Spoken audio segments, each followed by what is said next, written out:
ఎలా ఉన్నారు? ఏం చేస్తున్నారు? వెల్కమ్ బ్యాక్ టు మన ఛానల్ శ్రీకాకుళం తెలుగింటి వ్లాగ్స్. నేను మీ లక్ష్మి. ఈరోజు నేను కమ్మనైన మ్యాంగో పులిహోర చూపించబోతున్నానండి. మామిడికాయ పులిహోర. అయితే ఇప్పుడేంటక్క మామిడికాయ పులిహోర, ఇంకా మామిడికాయ సీజనే రాలేదు, మామిడికాయ పులిహోర అంటున్నాం అనుకుంటున్నారా? ఇదిగోండి మామిడికాయలు. ఈ మామిడికాయలు ఎక్కడవంటే మా గార్డెన్లో ఒక చెట్టు ఉందన్నమాట. అంటే మేము పెట్టిన చెట్టు కాదు, మాకంటే ముందు ఎవరైతే గార్డెన్ చేశారో వాళ్ళు పెట్టారనమాట.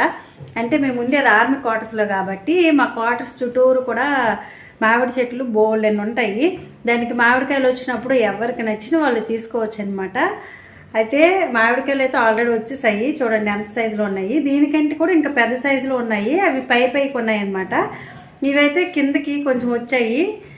మామిడికాయ చూడగానే నూరు ఊరిపోయిందనమాట.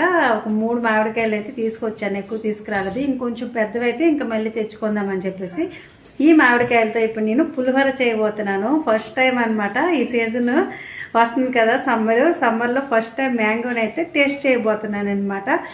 ఈ మ్యాంగోస్ చూస్తుంటేనే నోరు ఊరిపోతుంది నాకైతే. అది ఇప్పుడు మ్యాంగో పులిహోర ఎలా చేస్తాను ఏంటి అనేది వీడియోలో చూపిస్తాను, పదండి. ముందుగానే నేను మామిడికాయలు నీట్గా నీళ్ళతో శుభ్రంగా కడిగేసి పెట్టుకున్నాను.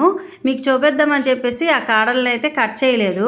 అయితే ఇప్పుడు కడిగేస్తాను కాబట్టి పైన ఉన్న తొక్కలన్నింటిని కూడా తీసేస్తున్నాను అనమాట. తీసేసి ఒక 2 మామిడికాయలని ఇలా తురిమాను. అంటే మనకి రైస్కి తగ్గట్టుగా మామిడికాయ తురుమును వేసుకోవాలి. మరీ ఎక్కువ వేసేసామనుకోండి పులుపు ఎక్కువైపోతుంది అనమాట. అందుకే నేను రైస్కి తగ్గట్టుగా 3 వేసుకోవట్లేదు, 2 మామిడికాయల్ని ఇలా తురిమేసాను అనమాట. ఇలా తురుముకొని ఒక ప్లేట్లోకి వేసుకొని పెట్టుకున్నాను. తర్వాత చూడండి, ఇక్కడ నేను అన్నం వండుకోవడానికి అనేసి ఒక గిన్నెలోనికి ఎసరు పెట్టుకొని పొయ్యి మీద పెట్టుకున్నాను అనమాట.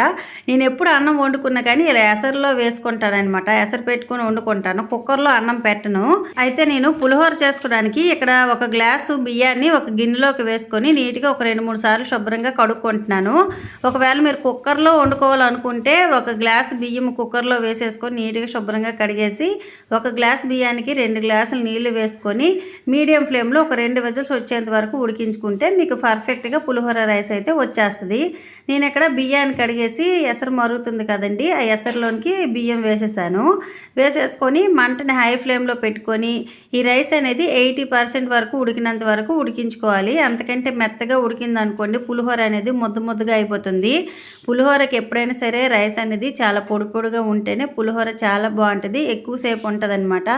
మెత్తగా అయిపోయింది అనుకోండి, మనం పోపు పెట్టేసరికి అదంతా కలిపేసరికి మొత్తం ముద్దలాగా అయిపోతుంది. ఇప్పుడు నేను ఇలా చక్కగా ఉడికిపోయింది కదా, ఇది ఉడికిపోయిన రైస్ని మంచిగా వాటర్ అంతా కూడా వడగట్టేశాను.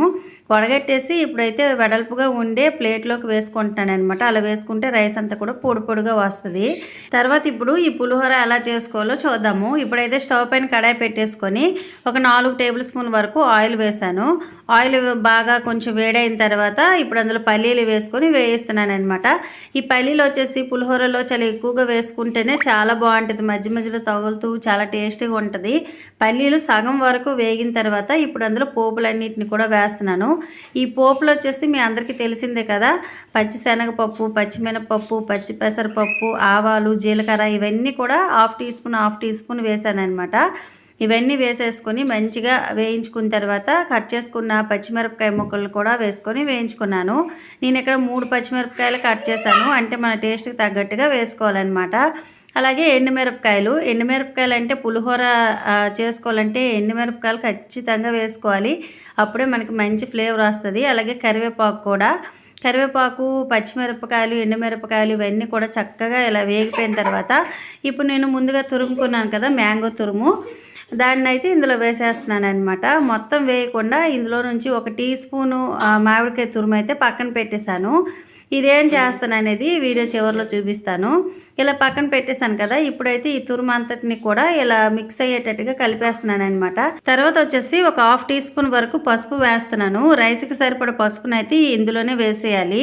ఇంకా అలాగే ఉప్పును కూడా, రైస్కి సరిపడా ఉప్పు కూడా ఇందులోనే వేసేసుకొని మొత్తం కూడా ఇలా కలుపుతున్నాను. అంటే నేను వేసుకున్న ఈ మామిడికాయ తురుము అంతా కూడా చక్కగా ఉడికిపోయే వరకు కూడా అలా కలుపుతూ ఉన్నాను అనమాట. ఇలా మామిడికాయ తురుము చక్కగా ఉడికిపోయిన తర్వాత ఇప్పుడు లాస్ట్లో పులిహోరలోని ఇంగువ లేకపోతే అస్సలు పులిహోర టేస్టే ఉండదు కదా, అందుకే ఒక హాఫ్ టీ స్పూన్ వరకు ఇంగువ వేసేసుకొని మొత్తం కూడా కలిపేసాను. ఇలా కలిపిన తర్వాత లాస్ట్లో అయితే కొత్తిమీర వేస్తున్నాను. ఇది పూర్తిగా ఆప్షనల్, వేసినా పర్లేదు వేయకపోయినా పర్లేదు. కొత్తిమీర వేసేసి జస్ట్ అలా కలిపేసి తీసేసాను అనమాట. వెంటనే ఇంకా స్టవ్ ఆఫ్ చేసేసి ఇప్పుడు నేను కలుపుకున్న ఈ పోపు అంతటిని కూడా పొడి పొడిగా ఉడికించుకున్న ఈ రైస్లోకి వేసేసుకొని మొత్తం కూడా మిక్స్ అయ్యేటట్టుగా కలిపేసాను. ఈ పోపు అంతా కూడా వేస్తున్నప్పుడు ఫ్లేవర్ అయితే అసలు ఇల్లంతా ఫ్లేవర్ అయిపోయింది అనమాట. పులిహోర ఫ్లేవరు ఇల్లంతా వస్తుంటే నోరు ఊరిపోతుంది. ఎప్పటికి పులిహోర కలిపేస్తానా, ఎప్పుడు తినేస్తాను అనిపించింది అనమాట. నోట్లో నీళ్ళు ఊరిపోయేవి. టేస్ట్ అయితే చాలా బాగుంది. పులిహోర మొత్తం ఇలా కలిపేసిన తర్వాత ఇప్పుడు పచ్చి మామిడి తురుముని ఉంచేసుకున్నాను కదా, ఆ టీ స్పూన్ పచ్చి మామిడి తురుముని ఇప్పుడు అందులో వేసేసుకొని కలిపాను అనమాట. ఇలా ఉడికించుకుని పచ్చి మామిడి కంటే కూడా ఇలా పచ్చిగా ఉండే ఈ మామిడి తురుముని ఇలా పైన వేయడం వల్ల పులిహోర తింటూ ఉంటే ఆ నోటికి తగులుతుంది అనమాట. పుల్లగా చాలా బాగుంటుంది. ఇలా ఒకసారి ట్రై చేయండి. కానీ మీకు ఒక విషయం చెప్పాలి ఏంటనేసి అంటే, ఇంట్లో అంటే మా ఊర్లో శ్రీకాకుళంలో అయితే మా అమ్మ, మా నాన్న, మా అత్తయ్య, మా మామి వాళ్ళందరూ కూడా ఉగాది వచ్చినంత వరకు కూడా మ్యాంగోస్ ఒకవేళ వాళ్ళకి దొరికినా తినరనమాట. మ్యాంగోస్ కానీ చీడిపళ్ళు ఉంటాయి కదా అవి కానీ ఇవేవి ఉగాది వచ్చిన వరకు తినరు. ఉగాది రోజు కొత్త సంవత్సరంలో పూజ చేస్తారు కదా, ఆ పూజ చేసేసిన తర్వాత నుంచి మ్యాంగోస్ ఇవన్నీ కూడా తింటారనమాట. మాకైతే అలాంటి పట్టింపు ఏమి ఉండదు, మేమైతే తినేస్తాము. మరి మా అత్తయ్య మామీలాగా మీలో ఎంతమంది ఉగాది వరకు మ్యాంగోస్ ఇవన్నీ తినకుండా ఉంటారు, పూజ చేసిన తర్వాత తింటారు, ఎంతమంది అలా చేస్తారు అనేది కామెంట్ చేయండి. ఈ పులిహోర అయితే చాలా బాగుంది. నేను బాగా ఎంజాయ్ చేశాను. వైట్ రైస్తో పులిహోర చేయడం వల్ల ఇంకా ఉండలేకపోయాను అనమాట, తినేసాను. ఇంకా మొత్తం మీద మా పిల్లలు కూడా బాగా ఎంజాయ్ చేశారు. చాలా అంటే చాలా బాగా వచ్చింది. ఇది ఈరోజుటి వీడియో. ఎలా అనిపించింది ఏంటనేది కామెంట్ చేయండి. ఫస్ట్ టైం చూస్తున్న వారు తప్పకుండా సబ్స్క్రైబ్ చేసుకోవడం మాత్రం మర్చిపోకండి. మరో మంచి వీడియోతో మళ్ళీ కలుద్దాం. Bye bye.